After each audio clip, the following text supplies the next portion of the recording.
ભાવનગર શહેર નજીક ભંડારીયા પાસે આવેલ નાથ હિલ ખાતે એક દિવસીય રાસ ગરબાનું આયોજન કરવામાં આવ્યું।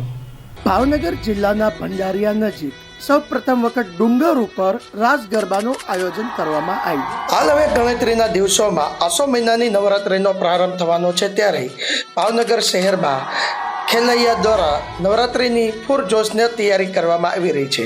ત્યારે ભાવનગર શહેર નજીક વડી ભંડારીયા પાસે આવેલ નાથ હિલ દ્વારા આયોજકો દ્વારા એક દિવસીય રાસ ગરબાનું આયોજન કરવામાં આવ્યું હતું।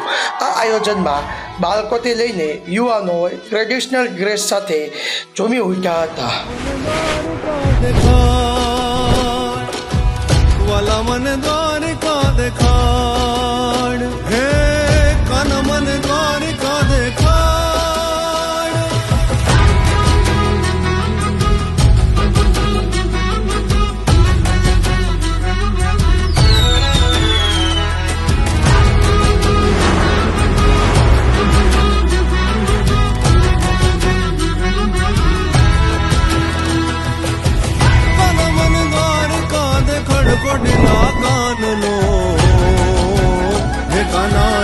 શકું તો